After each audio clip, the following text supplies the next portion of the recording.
সবাইকে জয় যিশু। আমাদের মহান প্রেমময় পিতা প্রভু যীশু খ্রিস্টের নামে আমি আজকে সবাইকে স্বাগত জানাই। আসুন আমরা ঈশ্বরকে ধন্যবাদ করি, তার অনুগ্রহ দয়াতে আমরা এই পর্যন্ত সুরক্ষা পেয়েছি, সুস্থভাবে আছি। তাই আসুন আমরা আমাদের মহান ঈশ্বরকে, জীবিত ঈশ্বরকে আমরা আজকে ধন্যবাদ দিই এবং তার সম্মুখে আমরা ঈশ্বরের বাক্য পাঠে যাই। আমি আজকে যে বিষয়ে প্রার্থনা করব, অর্থাৎ আমরা অনেক সময় আমরা প্রার্থনা করি কিন্তু প্রার্থনার উত্তর পাই না। তার জন্য আমরা অনেক সময় নিরাশ হয়ে যাই, হতাশ হয়ে যাই। আমরা বলি যে অনেক দিন ধরে প্রার্থনা করছি, অনেক বছর ধরে প্রার্থনা করছি, কিন্তু আমরা উত্তর পাই না। প্রিয় ভাই বোনেরা, আমি আজকে আপনাদেরকে বলবো যে প্রার্থনার উত্তর আমরা প্রত্যেকে পাই এবং পাবো, কারণ ঈশ্বর আমাদের জীবন্ত ঈশ্বর। ঈশ্বর আমাদের প্রার্থনা শোনেন এবং সেই ঈশ্বর আমাদের প্রার্থনার উত্তর তিনি তার সময় মতো তিনি দিয়ে থাকেন। আমরা হয়তো আমাদের সময়ের জন্য আমরা অপেক্ষা করে থাকি এবং আমাদের সময়ের মধ্যে না হলে আমরা নিরাশ হয়ে যাই, কিন্তু আমাদের ঈশ্বর আমাদের প্রার্থনার উত্তর দেবেন, তিনি তার সময় মতো দেবেন। আমরা এই বিষয়ে আমরা বাইবেল থেকে কিছু উদাহরণ আমরা আজকে দেখব যে কিভাবে তারা প্রার্থনার উত্তর পেয়েছিলেন এবং কীরকম সময়ে তারা পেয়েছিলেন। আমরা প্রথমত যদি দেখি লুক লিখিত সুসমাচার তার এক অধ্যায়ে আমরা যদি পাঠ করি, সেখানে আমরা দুজন এক দম্পতিকে দেখতে পাবো, সখরীয় এবং এলিসাবেথ। আমরা সখরীয় এবং এলিসাবেথ দেখি, যিনি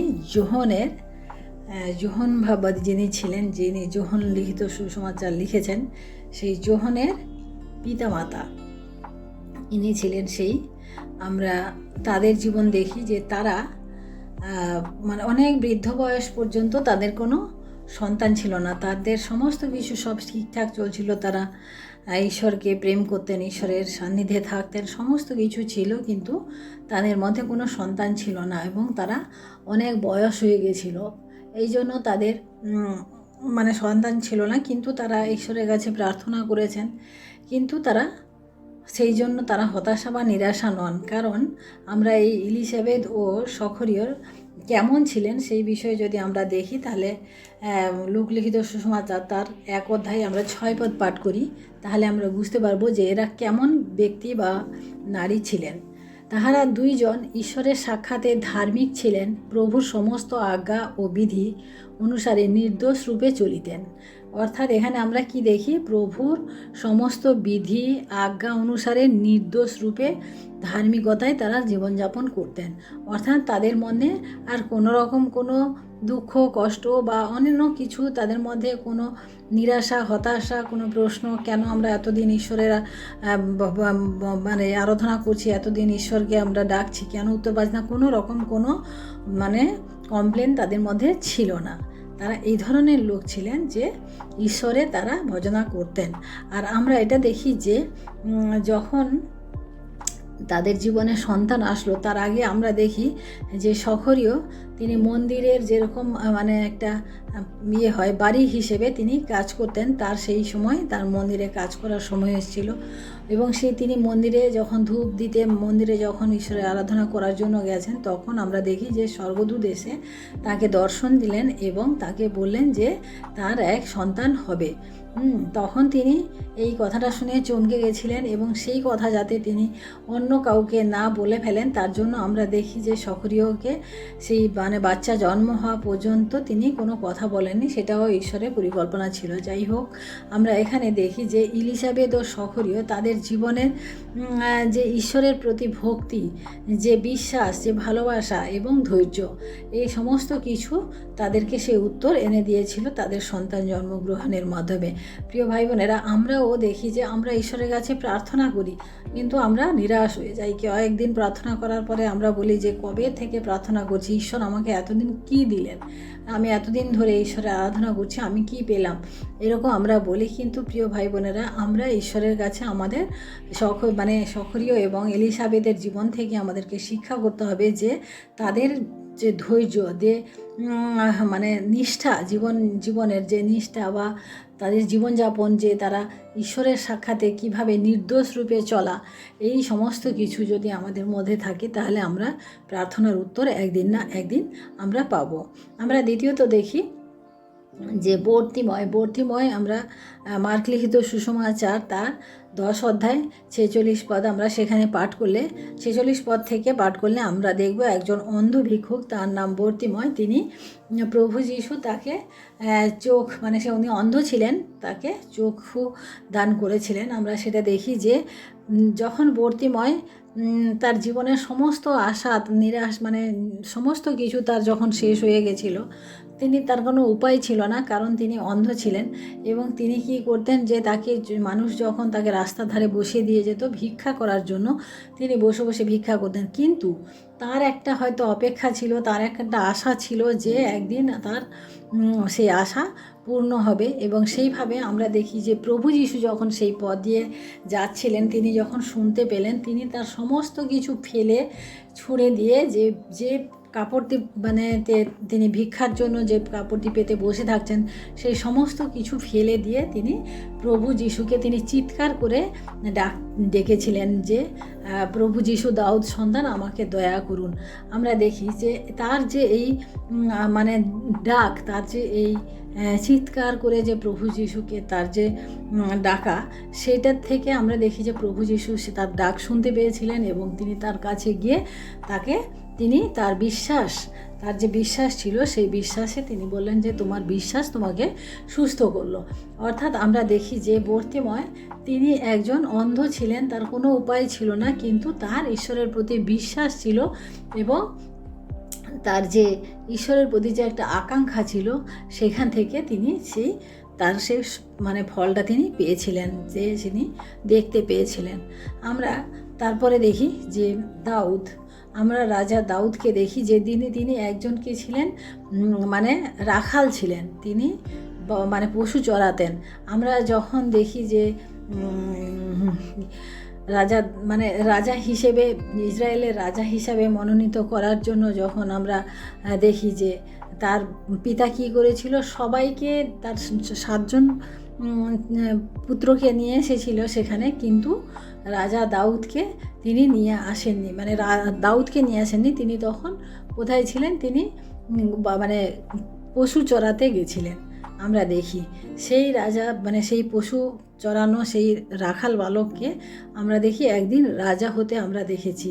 তার কারণ আমরা দেখি যে রাজা দাউদ, তিনি ছিলেন ঈশ্বরের এমন ভক্ত যে তিনি ঈশ্বরের নামকে সর্বদা তিনি উঁচু রাখতে তিনি সাহায্য করতেন। যখন শমূয়েল বাবাদি যখন মানে গেছিলেন তার বাবা, তখন কি করেছিলেন, তার সমস্ত পুত্রকে নিয়ে এসেছিলেন, কিন্তু দাউদকে আনেননি, কারণ দাউদের প্রতি তাদের প্রত্যেকেরই একটা অবজ্ঞা ছিল যে কি করবে, এ তো বাচ্চা, মানে শুধু এই পশু চড়াতে পারবে, তা সেই জন্য তিনি সেইভাবে আনেননি। কিন্তু ঈশ্বরের একটা পরিকল্পনা কী ছিল, যে ঈশ্বর সবাইকে বাদ দিয়ে সেই দাউদকেই সেই মাঠের থেকে নিয়ে এসে তাকেই তিনি অভিষেক করেছিলেন ঈশ্বর।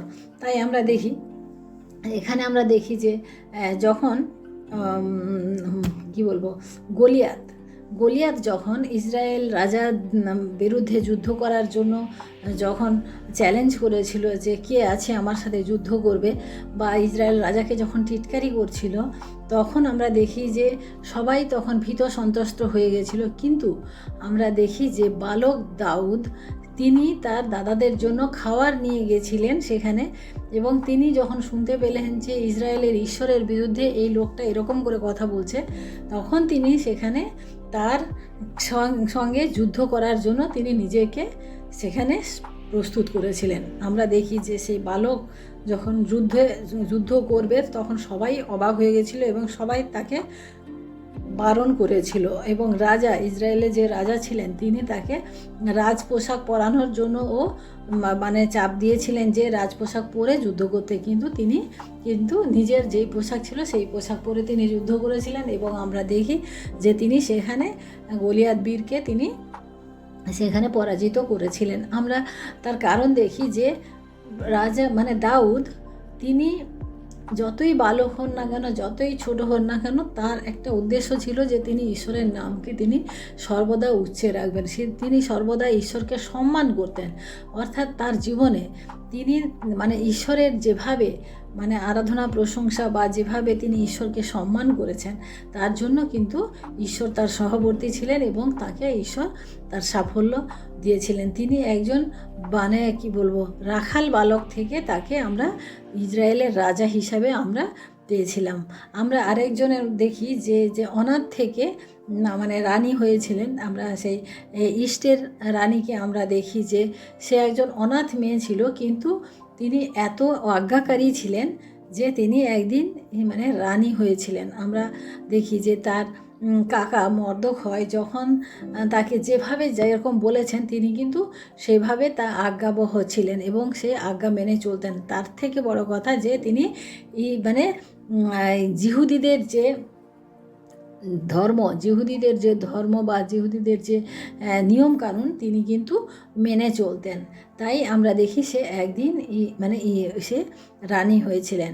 তাই প্রিয় ভাই বোনেরা, আমরাও আমাদের প্রার্থনার অনেক বিষয় থাকে, অনেক রকম আমরা মানে সমস্যার মধ্যে দিয়ে যখন যাই আমাদের অনেক প্রার্থনা থাকে, কি করে আমরা জীবনে সারভাইভ করব, কি করে আমাদের সন্তানরা বড় হবে, কি অনেক রকম থাকে। কিন্তু আমরা কি হয় যে কিছুদিন করার পরে আমরা নিরাশ হয়ে যাই, হতাশ হয়ে যাই, আমরা প্রার্থনা ছেড়ে দিই, আমাদের ধৈর্য থাকে না। কিন্তু ঈশ্বর তার কাজ তার সময় মতো করেন। এই বিশ্বাস, এই ধৈর্য আমাদেরকে রাখতে হবে। তাহলে আমরা একদিন সেই মহান ঈশ্বর, সেই জীবন্ত ঈশ্বরের অনুগ্রহ আমরা প্রত্যেকে পাবো। কারণ ঈশ্বর কারুর নিজের একার জন্য নয়, কারুর জন্য নয় যে ভালো বলতে পারে, যে ভালো পড়াশোনা জানে, যে ভালো ঈশ্বরের আরাধনা করে তার জন্য নয়। ঈশ্বর প্রত্যেকের জন্য, যারা তাকে ডাকে, যারা তার জন্য অপেক্ষা করে, যারা তাকে মানে মুক্তিদাতা হিসাবে গ্রহণ করে, তাদের প্রত্যেকের জন্য ঈশ্বর কিন্তু সর্বদা প্রস্তুত থাকেন। আমরা যেরকম সখরীয় এলিজাবেথকে দেখলাম যে তারা ঈশ্বরের পথে কিভাবে চলতেন বা ঈশ্বরে তাদের ধার্মিক জীবনযাপনের মধ্য দিয়ে ঈশ্বর তাদেরকে আশীর্বাদ করেছিলেন। আমরা দেখলাম বর্তিময়, সে অপেক্ষা করেছিল, ঈশ্বরের কাছে প্রার্থনা করে সে অপেক্ষায় ছিল। ঈশ্বরের তার যে একটা আকাঙ্ক্ষা, তার যে অপেক্ষা, সেই অপেক্ষা তাকে একদিন ঈশ্বরের মিরাকেল তাকে দেখতে সাহায্য করেছিল। আমরা দাউদকে দেখি, দাউদের জীবনে অনেক আশ্চর্য কাজ ঈশ্বর করেছেন, কারণ দাউদ ঈশ্বরের নামকে সর্বদা উচ্চে রেখেছেন। তিনি সর্বদা ঈশ্বরকে তার সম্মুখে রেখেছেন, কারণ তিনি কখনো ঈশ্বর থেকে দূরে সরে যাননি, কখনো ঈশ্বর থেকে তিনি নারাজ হননি, কারণ তিনি সবসময় তার প্রশংসা করেছেন। তিনি সুখে দুঃখে সবসময় ঈশ্বরের কাছে তার জীবনে তিনি প্রশংসা করেছেন। আমরা ইষ্টের রানীকেও দেখি, তিনিও ঈশ্বরের জন্য তিনি সমস্ত কিছু পরিত্যাগ করে তিনি অনশন পর্যন্ত করেছেন, যে তিনি ঈশ্বরের রাজ্যকে প্রতিষ্ঠা করার জন্য। তাই প্রিয় ভাই বোনেরা, আজকে যখন আমরা এত প্রবলেম, এত সমস্যার মধ্য দিয়ে যাই, এত নিরাশা হতাশার মধ্য দিয়ে যাই, আমাদের জীবনেও আমরা আমাদের ঈশ্বরকে, আমাদের সেই জীবন্ত ঈশ্বরকে, যিনি সত্যময় ঈশ্বর, সেই ঈশ্বরের আরাধনা করি, সেই ঈশ্বরের উপর আমরা বিশ্বাস রাখি, সেই ঈশ্বরের পথে চলি, ঈশ্বরের সান্নিধ্যে থাকি, তাহলে আমরাও একদিন আমাদের প্রার্থনায় উত্তর পাবো। কারণ ঈশ্বর উত্তর দানকারী ঈশ্বর চুপ থাকেন না। ঈশ্বর আমাদের জীবন্ত ঈশ্বর, তিনি সমস্ত কিছু শুনতে পান, তিনি সমস্ত কিছু দেখেন। তাই আমাদেরকেও তিনি ভালোবাসেন এবং তিনি কখনও তার সন্তানদেরকে তিনি নিরাশা হতাশা করবেন না। তাই আসুন আজকে আমরা ধন্যবাদ সহকারে সেই ঈশ্বরকে আমরা ধন্যবাদ দিই এবং প্রার্থনায় যাই। Hallelujah, hallelujah, hallelujah. মহান প্রেমময় পিতা, তোমার মহান নামে ধন্যবাদ প্রশংসা করি প্রভু। আজকের এই সুন্দর সময় প্রভু, আরেকটি বার প্রভু গো, তোমার বাক্যের মধ্য দিয়ে প্রভু আমরা তোমার যে বিষয় প্রভু আমরা বুঝতে পারলাম প্রভু, তুমি সেই প্রার্থনা উত্তর দানকারী ঈশ্বর, আমরা বিশ্বাস করি। কারণ প্রভু আমরা অনেক সময় নিরাশা হতাশায় চলে যাই, আমরা প্রার্থনায় উত্তর পাই না বলে আমরা অনেক সময় নিরাশ হয়ে যাই, কিন্তু প্রভু তুমি সেই প্রার্থনার উত্তর দিয়ে থাকো প্রভু। শুধু আমাদের ধৈর্য লাগে প্রভু, আমাদের বিশ্বাস প্রয়োজন প্রভু, এবং আমাদের চলার পথে প্রভু আমরা যেন সেই ধার্মিকতার জীবনযাপন করি, সেই সত্যময় জীবনযাপন করতে পারি প্রভু। তুমি আমাদের সাহায্য করো, আশীর্বাদ করো প্রভু গো। প্রত্যেক খ্রিস্টীয় ভাই বোনকে তুমি রক্ষা করো, আশীর্বাদ করো, প্রত্যেকের প্রার্থনার তুমি উত্তর দিও প্রভু। প্রভু। আমরা জানি প্রভু তুমি তোমার সময় মতো প্রত্যেককে তুমি উত্তর দেবে। ধন্যবাদ, মহিমা, গৌরব, প্রশংসা তোমাকে দিয়ে এই বিনতি প্রার্থনা চাই আমাদের মুক্তিদাতা ত্রাণকর্তা প্রভু যীশু খ্রিস্ট তোমারই নামে, আমেন। সবাইকে জয় যীশু। সবাই ভালো থাকবেন, সুস্থ থাকবেন। জয় যীশু।